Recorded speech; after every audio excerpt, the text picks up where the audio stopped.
La Vía Express está diseñada con los más altos estándares a nivel mundial, que permitirán un flujo continuo a 90 kilómetros por hora.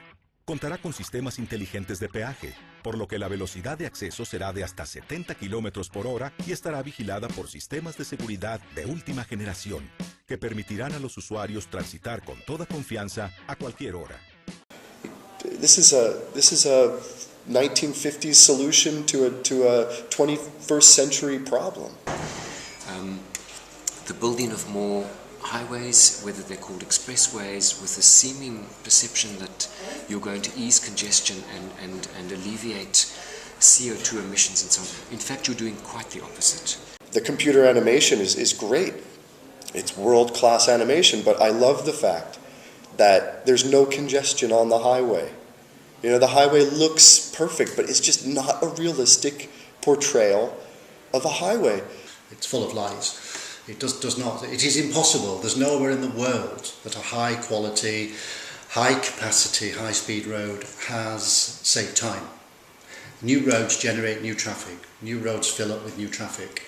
And that road, interesting on the clip there, it showed about 3 or 4 cars having a nice time and running through it. I mean, there will be thousands and thousands and thousands of cars. The main thing that road will do is persuade thousands, tens of thousands, hundreds of thousands more people to use a car. There's so much experience worldwide now to show that, well, perhaps for 3 months or 6 months or a year or two, you'd see some improvement, but the things will just fill up with more cars. So, believe in dreams, believe in this.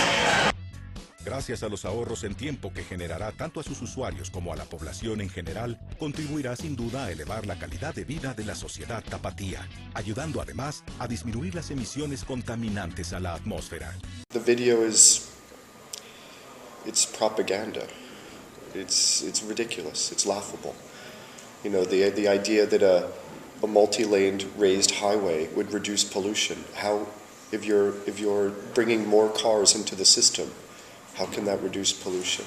And if you have a look at a graph of cities that have large numbers of these intra-urban freeways, they have the highest levels of pollution, and in the cities that have the lowest levels of freeways, they also have the lowest amount of transport pollution. It will create massive pollution, it will create congestion at all the exit and entrance points, and it will make the whole city more dysfunctional.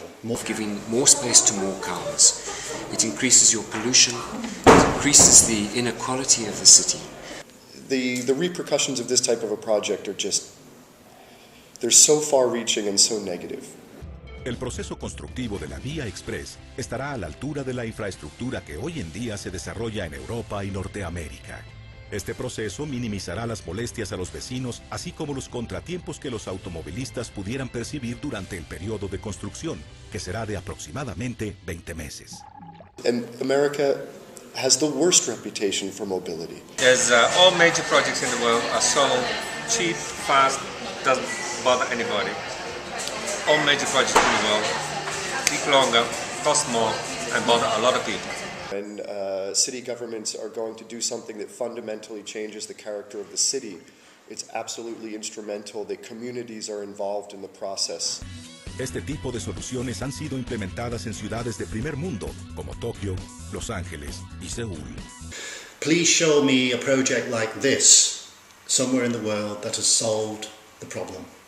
You should go and visit Los Angeles or Detroit. If you can't, you should speak to people that have gone to Los Angeles and Detroit, and they will tell you that their congestion problems are the worst in the whole country, and yet they've spent the most on trying to relieve their congestion problem by building more freeways. So they don't work. The M25 motorway around London was built a high quality, very expensive 6-lane motorway all around London. That had a design life of 30 years. And it filled up after 6 months. I could cite an example from Texas in the United States where they had a 3-lane highway which became congested in the 1980s, and they made it into a 6-lane highway. And for some months there was a lessening of congestion, but then within a year the 6-lane highway had become as congested as the previous 3-lane one. convirtiéndose en un elemento de modernidad, facilitando la convivencia de sus habitantes. Some research has been done in the US and also in Australia on the communities that live very close to big freeways, and what they've found is that those people exercise less and are exposed to greater levels of air pollution than other residents. From my experience in the United States, as well as my experience in Central Europe, building a highway in an urban area bisects the city, automatically creating on one side, the less desirable side of the highway, a ghetto.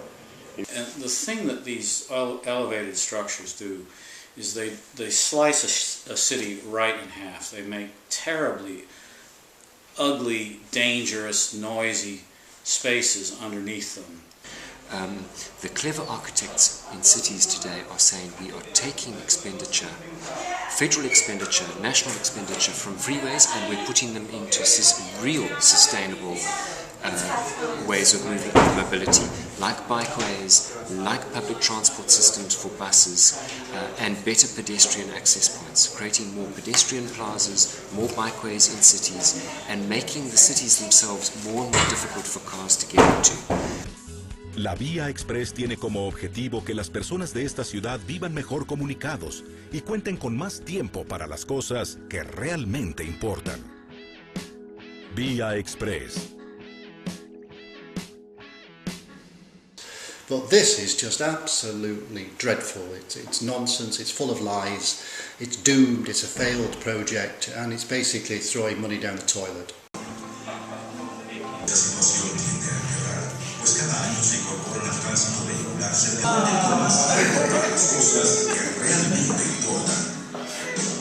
Vía Express.